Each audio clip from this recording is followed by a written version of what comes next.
It is Friday, and welcome down to Tech Talk Friday, I like to say digest, but your one place where you're going to find out about tech in Malaysia. So great to have everyone with us on the show again on schedule, 6 p.m. this Friday. And like on schedule, we're getting the numbers on a daily basis. I have to crack this joke because the government decided to psych us. For 1 minute, it was 13K and now it's 12K. So, well, some good news is good news anyway. But most importantly, I hope everyone's remaining safe at home and you're joining us for this show. And to let you know, Tech Talk Friday is brought to you by Necole, the learning experience platform that is there for all of you to actually accelerate your development, your growth, your future, and your skills. So if you want to start learning at home on an app or even on web, very simply, just go on to Necole.app. You see the link over there. Find out what Necole is all about. And if you want to subscribe, there's a special promo code, RoshanTLead30 to get 30% off right now, right here,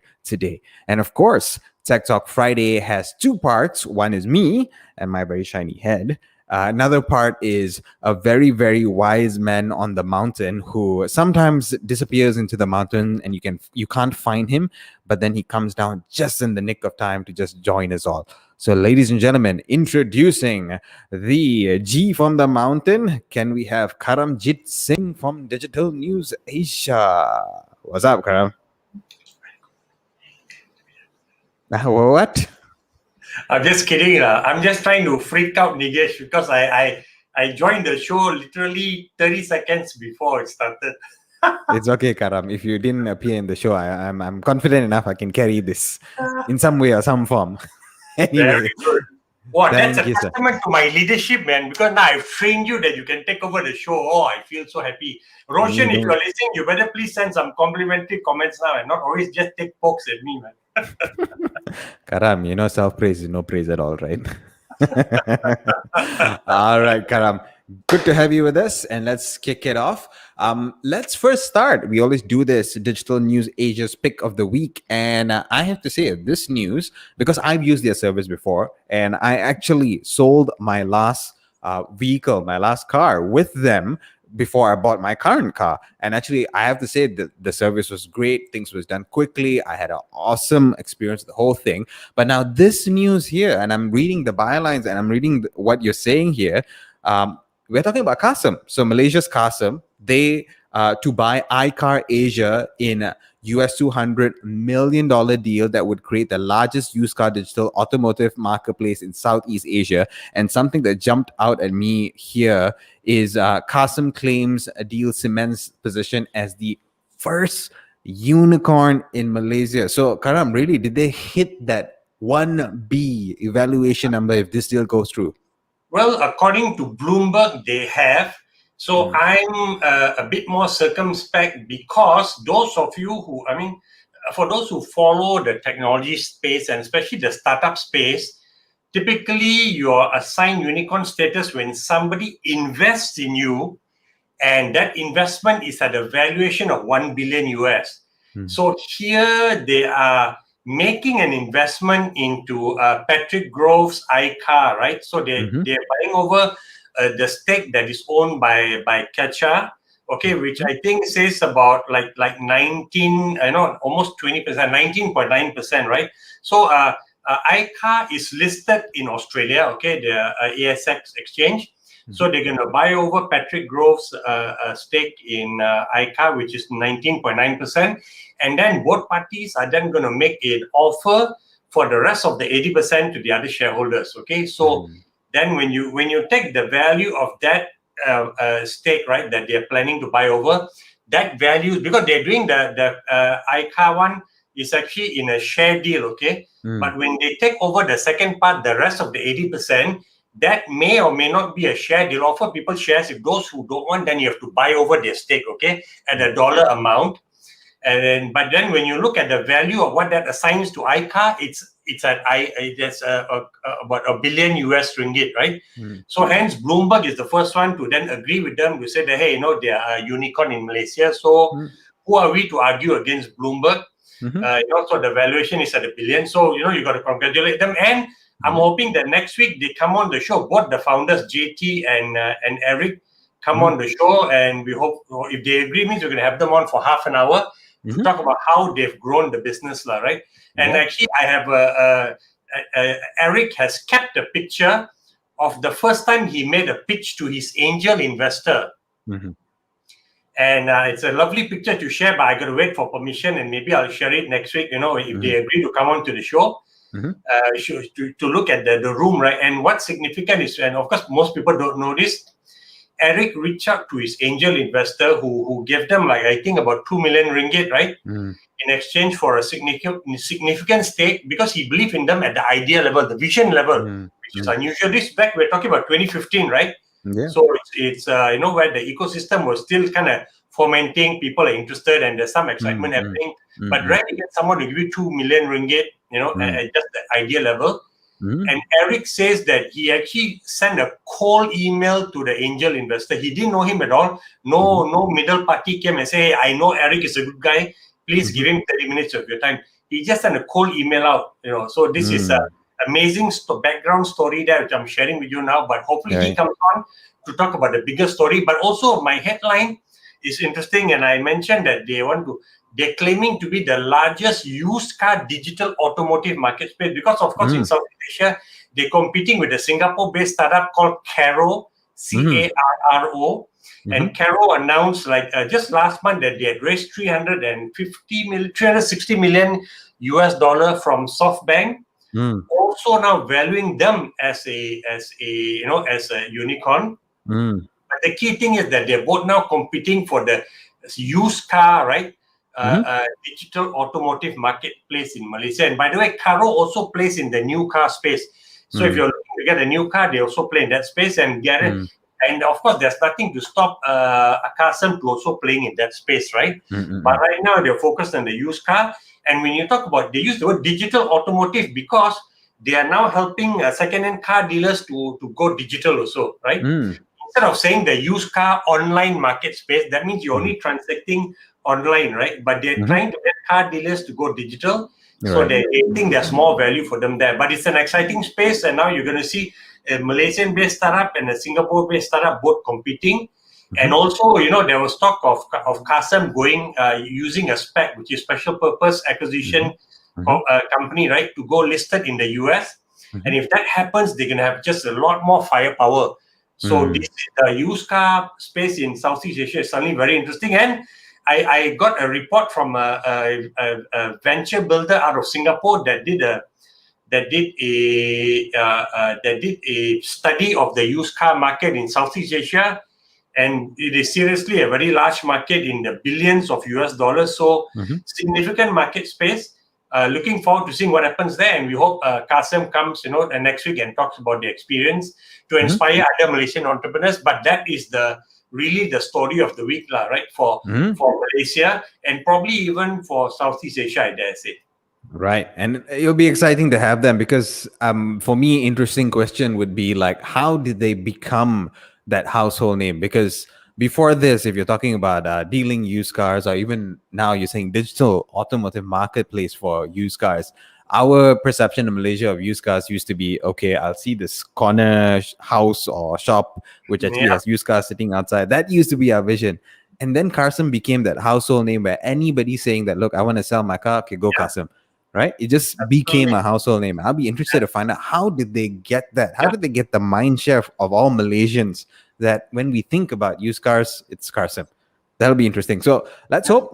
We'll see if they come on next week, and we'll let you know if they're coming on next week. And like we let you know they're coming on next week, we want you to be part of this conversation. So we're going to have two guests today. We're going to talk about different things with them, but we want you to also contribute to the conversation. So wherever you're watching the show, whether it's on LinkedIn, Facebook, or YouTube, use the comments area. We will see your comments and we'll bring it up on screen. If you have either a feedback for us, which you want to just let the guests know or us know, we'll put it up. Or if you even have a question that you want to ask any one of our guests, please shoot away. We'll bring up the question and we'll ask the guests. Okay, cool. Now that we're done with that, and I've been saying the word guest for so many times, let's start bringing on our guests. Now, first guest is going to be someone who's talking about something here. I don't know what Kara mean by this. The long close for Series A, for this person's Series A. So, ladies and gentlemen, let's bring on Naysan Munusamy, from the managing partner at TH Capital. Naysan. Hi, good evening, guys. Thanks for the Hey, invite. Naysan. Good to have you on. Good to have you on. And we were just talking before the show started. He was asking me his background. Okay, actually, his background is just inspiring me. It's a Friday. I just want to, go sleep right now. But Yeah, well, just we got a have a show lie to down, run. right? We got a show to run. Thanks for joining us, Naysan. Hey Naysan, look, we'll get right to it. I already, those who listened to the show last week, yours was probably the pick of the week for last week. I'm not going to repeat the details, but you've raised 18, almost 19 million ringgit, and I said the long close because it's literally took you like 20 over a year to close, and really there's a challenge there, a leadership challenge here also, I guess, right? So how can you talk to us about how you convince your team, right, to say that, look, don't worry, the deal is happening, stay with us, because you also don't want to lose your people, and there's such a demand for good digital savvy people out there, and literally now the competition is global, right? Because I had a quick segue. I had a startup yesterday was telling me that they were offering almost 10,000 ringgit for a technical person, and up to now they cannot get someone. And now they're going to look beyond Malaysia, so which is quite scary. And people all over the world now are looking for anyone all over the world. So the tech talent is no more just based by geography boundaries. And my point is that you don't want to try to convince your people to stay with you, and there's a future for them, a great future for them with MoneyMatch. How do you manage to convince them and stay the course while trying to close this 18.5 million deal? Sure. All right, it's a fairly interesting question, right? But I think we took a slightly different approach. Okay. So actually, we closed the round earlier this year. We just didn't announce it yet. So I'll say it's probably about... meaning when February, March, first quarter? Yeah, it's actually closed at the beginning of the year, in January, actually. But still, it was more than a year, right? Before, because Cradle came in first tranche in 2019, right? End of 2019. To be exact, it was about 15, 16 months. And how we looked at it was at an exact 12-month delay. So usual Series A is 3 to 4 months on average, per se. But there's a solid 12-month delay. It's actually a voluntary delay for ourselves as well. So when we did our Series A was in 2019. Things were all smooth and nice. We're growing really fast, hiring people non-stop as well across the board. But then as soon as COVID hit, we got hit pretty hard in that first lockdown. Almost a good 30 to 35% of my entire customer base are travel agents and other such travel-related customers and all that. Until today, they are unfortunately still pretty much dead. And the first lockdown hit us pretty hard. So even with that, at that moment in time, if for us, even as managing the business, we were unsure of what's next, right? So we were actually okay, let's put up our Series A per se, because we were cutting down salaries, removing down people, and just preparing for how long is this pandemic going to last. But thankfully, things rebounded for us, even throughout the different lockdowns now. Our business now very much stabilized. We're still growing month on month, and even last month we had a record month, this month as well. So our customers now are very much in the e-commerce space and all that. So it's more like when our business was rebounding towards the end of last year, that's when we felt, okay, now we can then justify our valuation again and go back and close the Series A for that one. So it's more about that, basically, because if we were forced to do a quick round and close it off by middle of last year, the A2 might be a down round, right? So we took the risk, hold it on, cut out salaries, all top C levels, no salaries for 5-6 months, reduction of salaries across the board and everything. And to answer your question, I would dare say me and my partner Adrian were fairly... slightly arrogant, in our approach to this as well. We were just we were just very straightforward, believers or leavers. Wow. So we were actually very happy to do a clear out. Anybody who had any kind of doubts whether Adrian and I could pull it off, the door is there right now. No need to waste our time per se. We really kept that to be the same, and we really were very happy to let go a good solid 20-30% of people who we really could see the lack of commitment per se when it came to really, really tough times, right? Sometimes people that you think were talented, they aren't that tough when times get tough, right? And we're actually really, really happy with the people that we stayed. And then, with that core group, we reduced down from I think 60 plus 70 to down maybe 45, 50. And now we rehired back, in others 30 plus. And we actually find that, hey, there's a lot of great talent in the market, actually. A lot of people are pretty happy to join a fintech company, even engineering-wise as well. So I think that we've managed to, slightly position ourselves quite decently in the fintech space, ourselves, Source Space, and a few other guys as well. And I think that we've been quite fortunate, honestly. We really get a lot of good talents from product sales guys. We constantly have CVs coming in as well. I think that in the fintech space here in Malaysia is still quite young per se. A lot of traditional companies try to act like fintechs, but there's only a few real fintechs like ourselves per se. You know, Bill Please, of course, ourselves, Bill Please, and those kind of guys as well. Only that few of us per se, and then there's only a few hundred drops between a few of us. So from that space in the fintech scene, I think for myself and I hope for Bill Please and all that, we don't really have that much of an issue. We've been quite blessed when it comes to talent from that sense. A lot of like ex-PwC guys, Big Four guys, a lot of ex-consultants guys as well. They want to get into the real fintech space. A lot of ex-bankers as well. And they're even willing to take like pay cuts or parallel salaries just to get the fintech experience. Wow, nice. So it's great that, so it feels like there's employer branding involved also. Like whether you like it or not, whether you believe it or not, right? There's employer branding plays a role. So interesting that you have managed to achieve that. I don't think it's something you consciously try to build, right? You and Adrian. I guess it's a bit about it's a bit about how you hire, right? So I think that very early on we partner with a very good company like WOP, for example. We do a lot of hiring, recruitment through WOP, and they got a great base of like young talents, right? So like in our company of 70 of us, only 8 of us are like more senior management, 9 of us, and the 8-9 of us are fairly old, like mid-30s to mid-40s. Everybody else, 60 people, are literally between the ages of 22 years old to 27. Wow, that tight, narrow band, huh? Oh, man. So we are a very, very young company. I think it's almost like a university campus. Everybody is eager to get back into the office actually after the second dose of vaccination. Oh, really? So we really put it that way, whereby like, hey, there's no messing about work from home and all that. Our guys desperate to come back to office once things open up, of course. Fully open up and all that as well. So we got a very, very young culture and a lot of those ex-Big Four guys and a lot of ex-bankers as well. So it's more alignment of that kind of thinking. Understood. Okay, good. So before I forget, when you all have your office party, please invite me. I'm sure it's going to be great. Give me my little sparkling light, so I can dance away the night. Before the pandemic, we got banned from quite a few Airbnbs, so it's a problem for us now. We're getting too big. Karam, I'm going to call the police and say one fella is going to flout the MCO rules. Go catch this. After all must be kosher. Okay, quickly now, honestly, the first question is like, what is the pain point you are trying to solve, right? And do you feel that you have got that? And sometimes some people see this as a product market fit, but and how close do you feel you have managed to solve that pain point? And now it's just a matter of getting the messaging out to the market. Because you've done very well with your total volume, right, transacted, 500 million US, that's a lot of ringgits right there, man. Sure. So I actually answered that question with with a statement of mine, but I actually like to say out, like every cent, every ringgit of the 2.3 billion ringgit that's flowed through our MoneyMatch books is a ringgit that's been saved, right? From getting ripped off from the banks. Put it very simple, right? I am a small little startup, right? Yes, I am Bank Negara licensed, of course. I have my capital in place and whatnot. But why go to me when there's CIMB, when there's HSBC or one of those big banks, UOB, for example, right? Why come to a little MoneyMatch, right? Why entrust this bunch of little startup, transacting towards hundreds of thousands of ringgit, millions, eventually tens of millions? It's because I'm genuinely cheaper. I'm really that much more cheaper. And I'm also really that much more faster, right? Just doing a simple telegraphic transfer can cost you almost 12 times more. We charge 8 ringgit, it costs you like 90 to 100 ringgit when you go through a normal bank, right?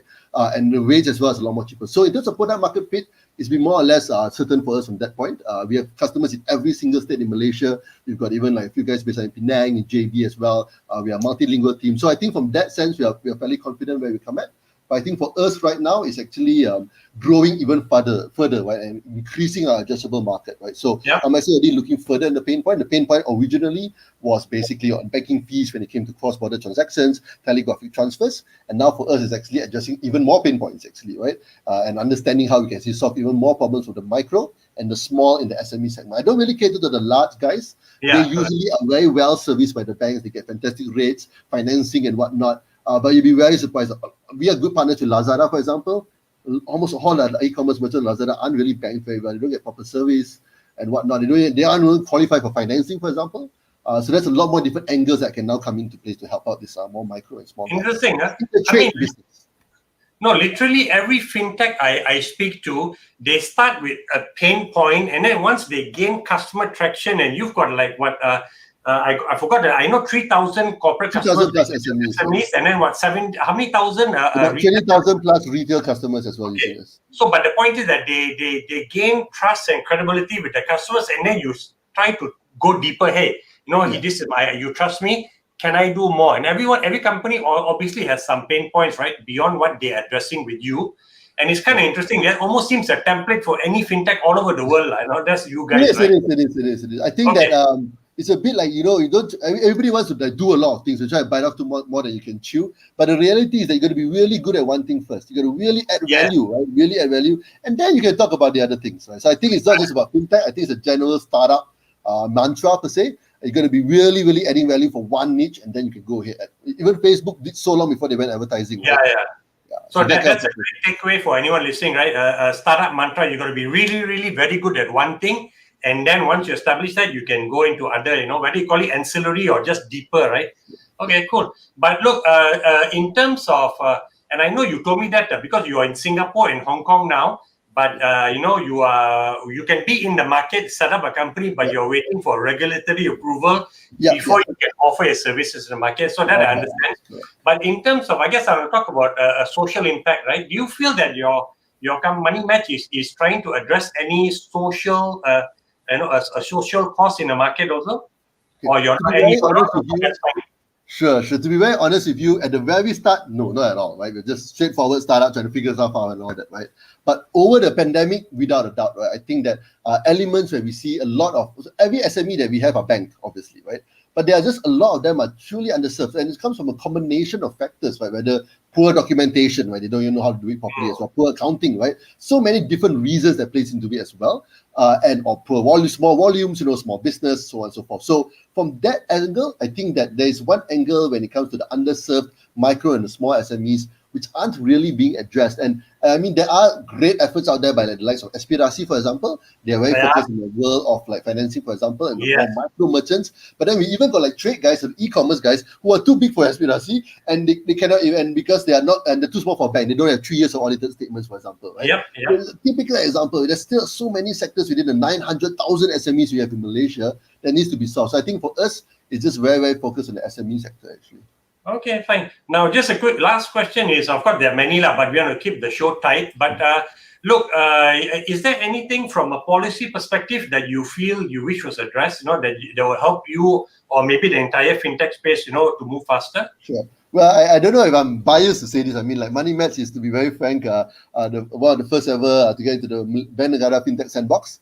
And whilst people might say good or bad things about it, from MoneyMatch's perspective, it was good because what we intended to do was actually set out and actually got done, right? It ended up being a policy change and allowing for eKYC to be a fully digital end-to-end, right? So there are ways to use the sandbox per se, but I think obviously that pandemic has really changed things quite a fair bit, and I think that possibly maybe from a thing perspective of making it easier and faster to launch out rather than going through more lengthier regulatory process. So I think the infrastructure is there, the sandbox order is correct, but maybe now it's time to speeden things up and loosen things up as well to really allow innovation in this pandemic era.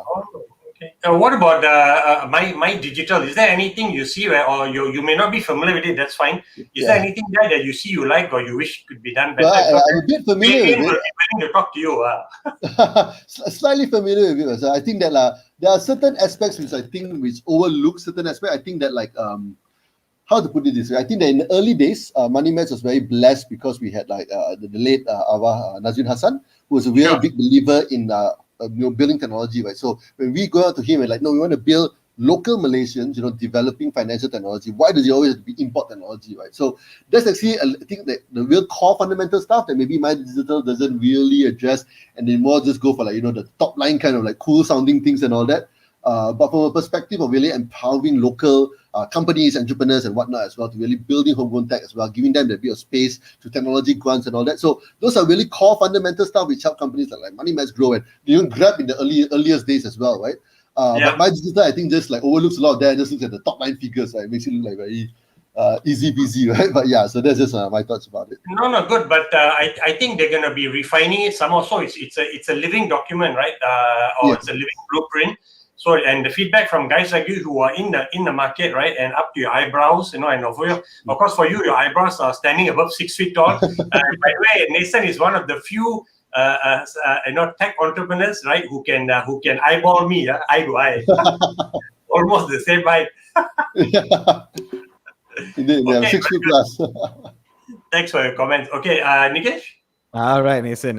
I just have one question. You quickly mentioned it just now, but just a quick answer for this one. So you kind of touched on regulation. So do you want less regulation or more purposeful regulation? So I would say that purposeful, obviously, right? But I would say that like it needs to be loosened up, but within certain kind of like sanctuaries or sandboxes or whatnot per se. I think that the Right. path towards launching needs to be a lot more faster. I think right Right. now that the infra is there, but the path it takes too long to get things done, right? And I think that's really a bit of an issue at the moment. So I would say that it needs to be purposeful, for example, of enabling innovation to get out really fast. For example, like if I was to think of how to get a crypto-backed credit card in Malaysia, Jesus Christ. I cannot even imagine that happening anytime so soon, right? But if you do it like, only for 10,000 of Luno's customers, so on and so forth, like, all that's not very difficult, right? So I think that, that's a bit of a barrier towards very quick fintech innovation on the ground. Right. Okay, that's always going to be a debate, right? Because regulation supposed to be there to keep people safe, but at the same time, too much of it kind of hampers down innovation, hampers access to the market itself. So, Naysan, thank you so much for joining us. We're going to bring you back later at the end of the show, so stay with us. We're going to move to our next guest in a short bit, but we want to bring up some of your comments. So, Karam, someone actually said hi to you. Wow. Eugene Ng. Hi, Karam. Someone actually likes you there. And anyway, Eugene was kind of commenting to something Karam said just now about Carson's story. Good angel. So the first person who just poured money into Carson and got them where they are right now. And then there's this interesting question. We don't know who the angel is, lah. So I will let Eric or JT's founder, if they both hopefully they both come on the show and let them tell that story. Yeah. And then we have actually this interesting question, which I'm going to bring it to the end of the show later, but just as a tease. Aziz actually asked this question. Yeah, you can put the comment up, Sashi. Put the comment out. So what does it mean for Malaysia to get its first unicorn? I think let's ask both our guests this question and see what they say about it. All right. So Aziz, we'll come back to your question in a bit. Yeah, we'll come back to your question in a bit. My Penang bro, okay, up in Penang, all right? All right. Hope you are all safe up in Penang, Aziz. All right. Speaking of which, most of the time I'm outnumbered in the show because I'm the only bald guy sitting here. So I'm very thankful this time around. I have another person who also has an equally shiny hair like mine. Ladies and gentlemen, let's bring up on the show Wei Meng, CEO of Speedhome.com. And we're going to touch on social justice hook for Speedhome. Wei Meng, welcome on. Hey, very glad that we are not the only. Right now, we outrank Karam. Exactly. With our bald head. Exactly. You know how many times Karam makes fun of this bald head. He sometimes wears shades and come on the show, and we just gotta take it, right? And just say that, look, I'm glad to lighten up the world. We are people who, with our bald heads, like to lighten up the world. For sure, man. All right. Before I send you, before Karam starts asking you the question, I gotta say that Speedhome, I started hearing about you guys quite a bit, and because I used to be in the real estate industry last time, so I started hearing about Speedhome, hearing some things about what you guys are doing, and here we are right now. I'm in a different place, but I'm here with you, hearing this story, and I'm curious to see what is this social justice hook that you have. So, Karam, what are the questions we have for him? No, also really, like I think in the article that I wrote also, I mentioned that our friend, you are really one of the few entrepreneurs who, of course, some people, I mean, even Naysan may have a personal stand, a strong belief in something, right? Refugees or, abuse, or single mothers, that kind of stuff. But you have weaved your personal belief, right, stand into your product, which is very unusual, and you've also got the backbone. I want to use the other B word, but I won't because it's a family-friendly show. And you've got the backbone to stand up and go against entrenched interests. And I'm talking about, when you came up with the press release to whack the Malaysian Institute of Real Estate Agents, right? Because they came up with a press release, although they actually made some police reports against, property tax startups to say that you're bad or you're evil or whatnot, right? And you came out with a press release to say, hey, no, we are trying to be innovative. We're actually trying to deliver better customer service, just like Grab, just like Airbnb, except in a different vertical. And you guys, please go and sort out all those illegal, real estate brokers. Okay? And that was amazing, right? So, which makes you very rare among all our startup, CEOs, because you're willing to take a stand. And your investor also, Gobi, actually, and you've raised 7 million ringgit, 1.7 million US. And Gobi actually made reference to your the personal stand that you're taking, and you baked it into your business. So it's amazing you've done that. What gave you the conviction that you can make this work, and people won't get scared away by you saying, hey, there's racism, overt or subtle racism in the way the rental market operates, and I want to take a stand, and I think it can be a winning proposition. Yeah. So I think we didn't really think about, when people say starting a startup is about changing the world, right? So obviously, being naive or whatnot, you just say, okay, that's the mantra, let's make a stand, right? So, and I think, the whole situation where we can empathize with different races of people being discriminated, and we thought that, being Malaysia, especially that time when we voted for a new government, we wanted a new Malaysia, right? So it's very critical for us to make a stand, and we don't want to say if you still have the old mentality, we don't want to do business with you, because that is a market positioning or the mindset, right? Yes. And what we are doing in our role is educating to say, hey, actually there's a better way to deal with all this perception-based rental mechanism.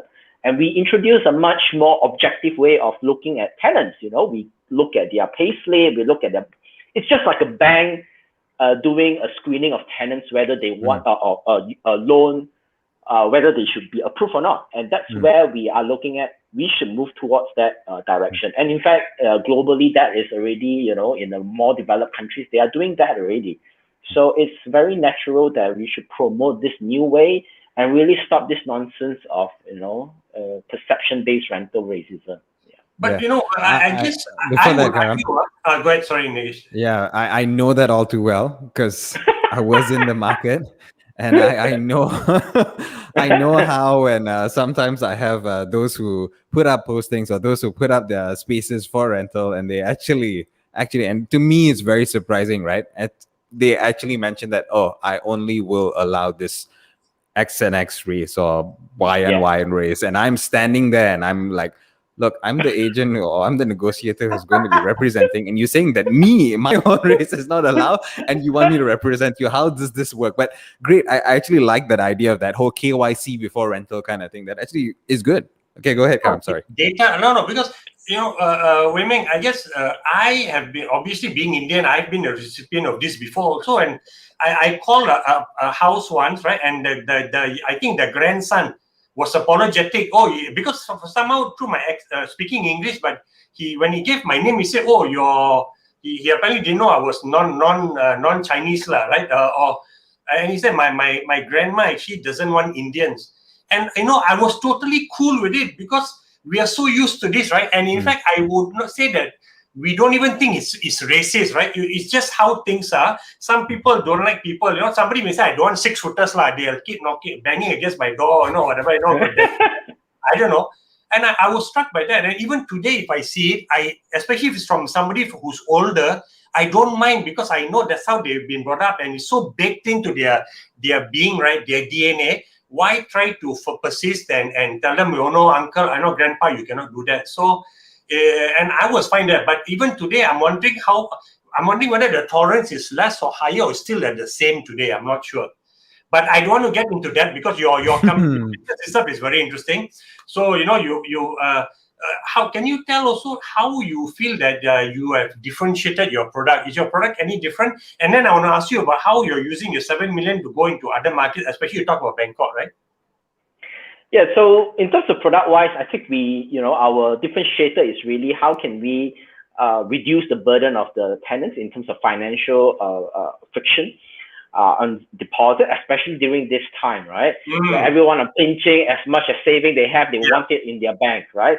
So, and the other side was, how can you protect them, in lieu of, without the deposit? So that is our key differentiator when we started off. And obviously, when we started off, a lot of people would say, hey, you're very biased to the tenant and so forth.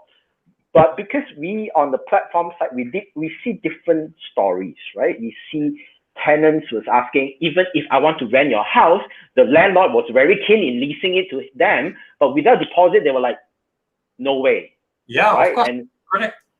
the tenants will say, how about installment the deposit?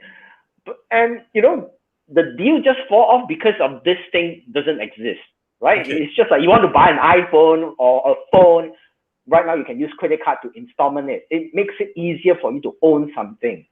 Doesn't necessarily mean that you can't buy it with cash is a bad thing, right? So I think that is a cultural or a thing that we are trying to make everyone understand. A lot of things, even you buy for 2,000 ringgit gadget, it's installment based right now. Yeah, and deposit is more than 3,000 and all those, right? So, and we still expect cash. So the time has moved. People need to move, right? So that was our key differentiator.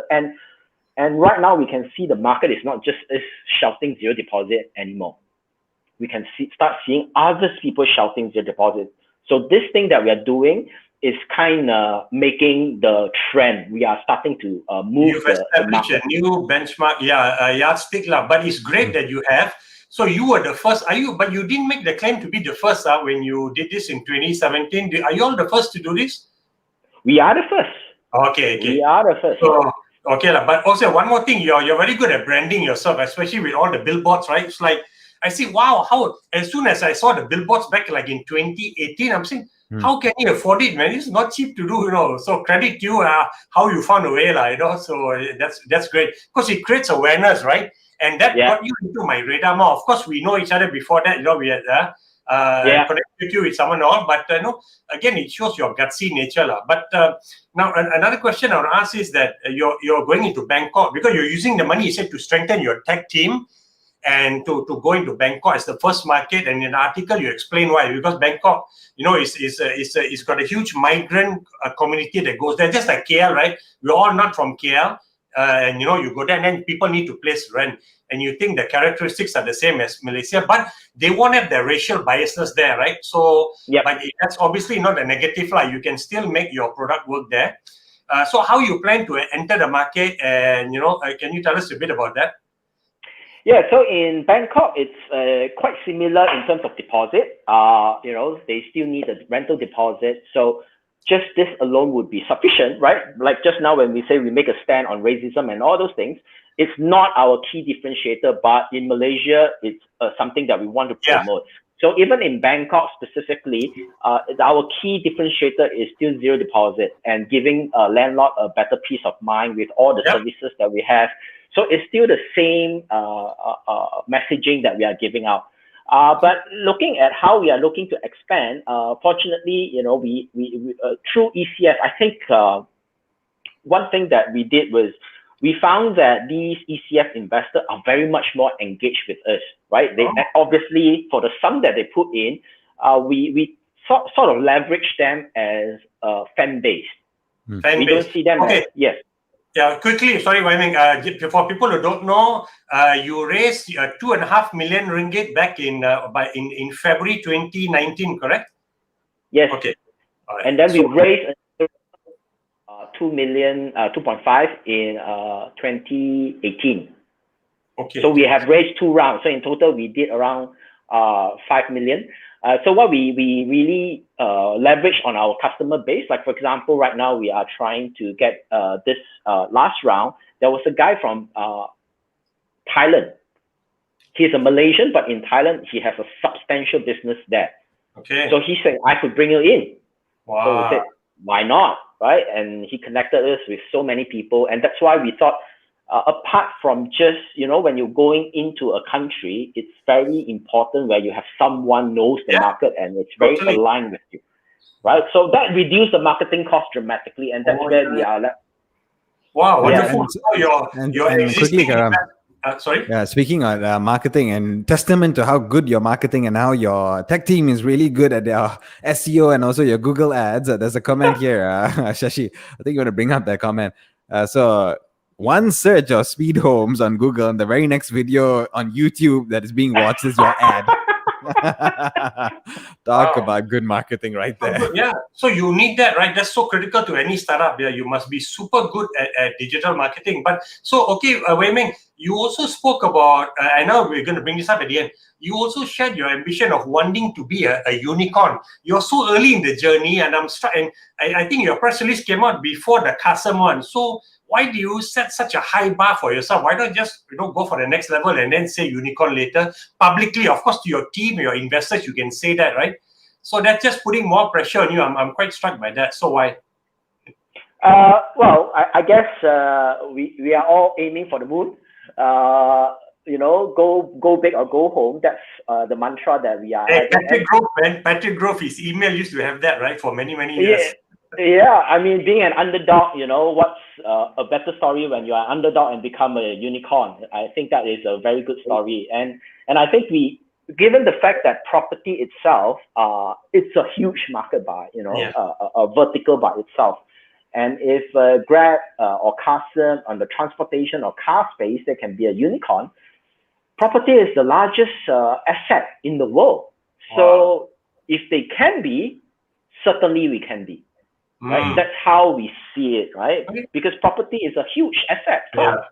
Largest, actually. Largest. Okay, so quickly, your engineering team, right? You say you're going to strengthen your engineering team.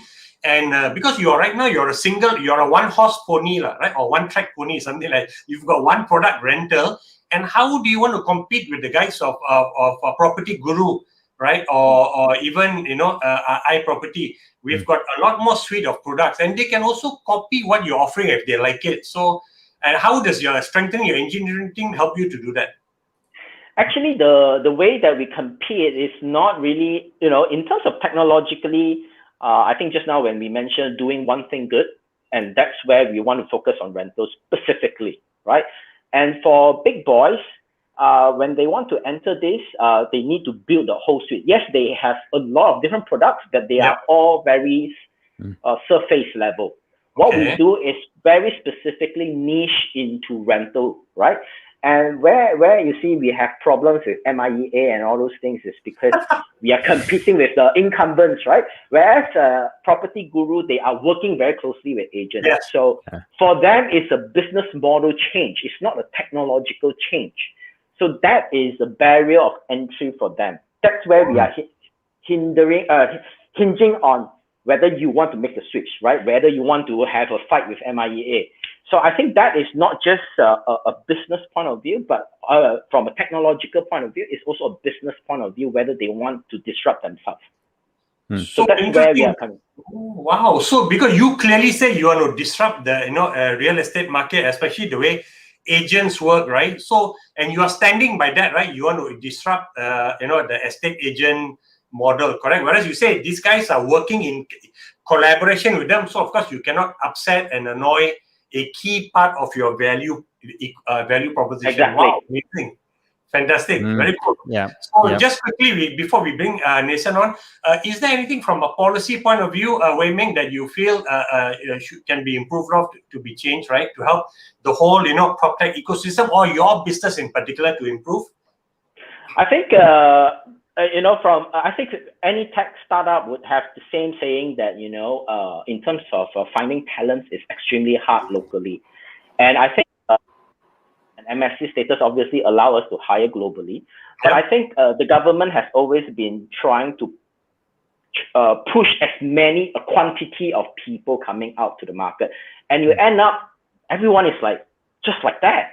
I think we should try to focus on, coming out 1,000 really good engineers rather than 10,000 engineers that can't do any shit, right? 1,000 and spur, because you need some kind of scale to start this whole thing. But if you're trying just to push people out, it's not going to help anything, because end of the day, business is not in the education business. Yes, we want to do internal training, but we want to train those that deserve training, right?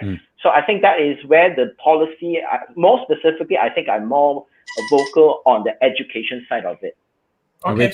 Which I think is a very good point as well, because I think a lot of our policies is about pushing out volume So then there's also a reduction in expectation from those who are educating themselves in the first place, because they're taking it as, I'm going to graduate anyways. I'm going to have a job anyways. So there's this lack of wanting to excel, wanting to be really good, wanting to be that 1,000 who is really going to make a difference. So I think it's interesting. And you mentioned a few points there, which I'm going to say, thank God I'm not a real estate agent anymore, because I don't have to be disrupted by what you're doing. I think it's a great idea what you're doing. I just thank God I'm not one of them, because that goes income. And very interestingly, you said niche market when a rental market is actually a huge market space all by itself. So great stuff over there. Okay, let's bring Naysan back on. And while we bring Naysan back on, a few comments came up. Let's bring up Shaji's comment. So this is to you, Wei Meng. One badass guy getting himself on those huge billboards. Full of respect for you, Wei Meng. I don't think I could ever do that. So I need to promote the ball, it's the exactly. New Exactly. Don't tell me the owner of those billboards is a bald guy as well. You never know, huh? Bald is beautiful, and bald is the one B word you can use anytime, anywhere. Also, Shaji has this thing for you, Naysan. We have been using MoneyMatch for a while now. Love those guys. Great customer service and great culture. So nice one. Thanks so much, Shaji. Thank you so much for your help.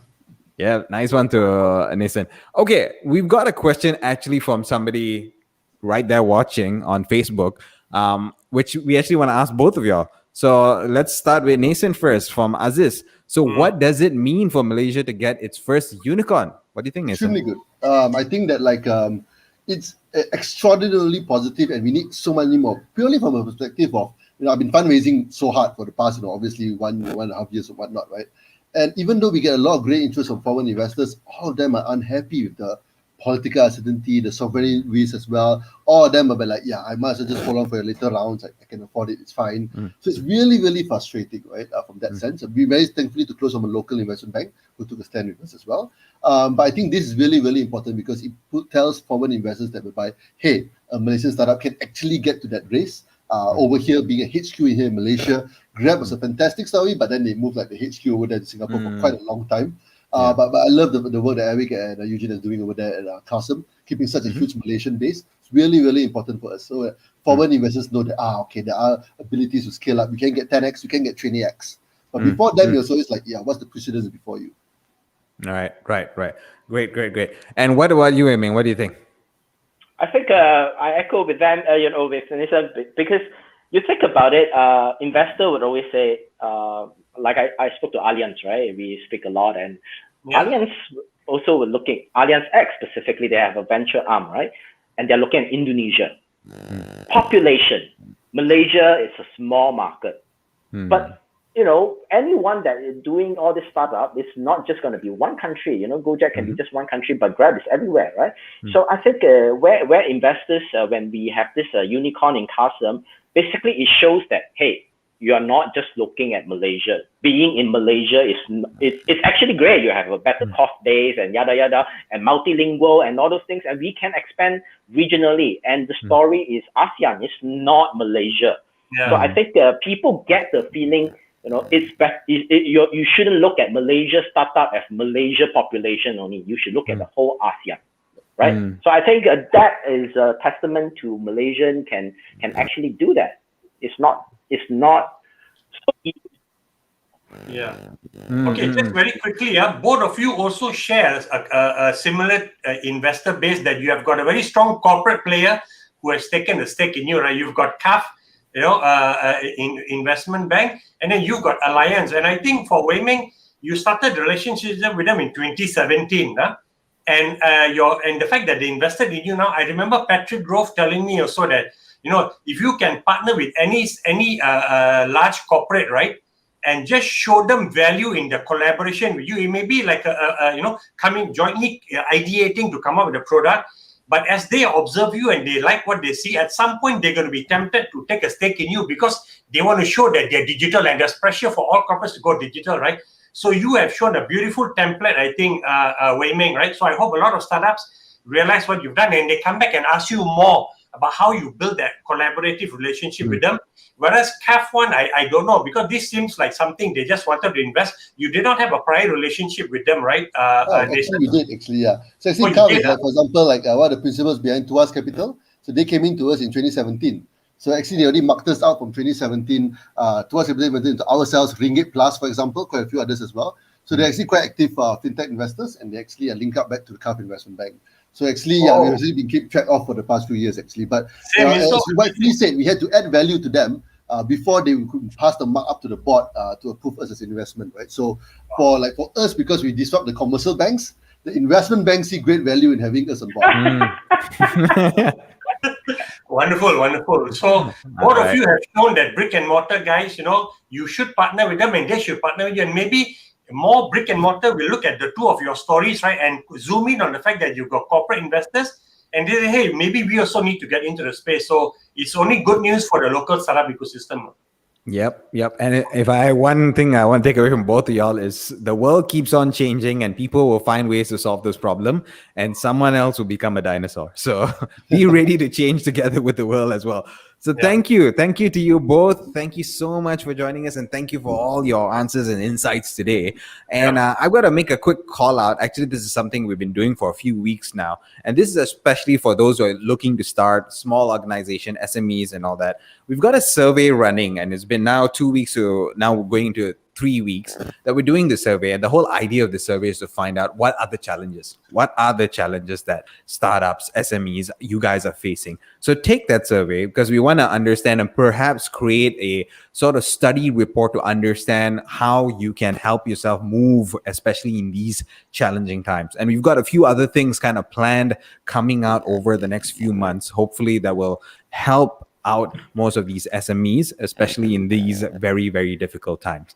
All right. And if you want to find out more about how you can help your companies grow in the sense of building your people, Wei Meng kind of alluded to this, to become those 1000s. Unfortunately, we've got to do it after they come out of university. So if you want to find out how you can do that, go on to Necole.tech, find out how and what solutions are there, book your session, somebody will get in contact with you. All right, great. Everybody, thank you so much for joining us here on Tech Talk. We like to say, of course, to everyone, be safe. Be safe as much as whatever news is coming out, be as safe as possible. Get yourself vaccinated. We'll slowly get back to our old lives, but with some changes, and don't be afraid of that changes. Yep. Of course, thank you to Naysan, thank you to Wei Meng, thank you to the Guruji from the mountain who we today is in welcome the building. and we are hoping to welcome the two of you back when both of you raise your Series B. Hopefully it's in the Exactly. same time frame also. Exactly. Yes. And hopefully, Karam, you can start writing your second and third unicorns in Malaysia. Who knows? Many more to come. Many more to come. Many more to come. All right. Thank you, everybody. Thank you so much for joining us for Tech Talk Friday. Take care, stay safe, and have a wonderful weekend. Right. Thanks, everyone.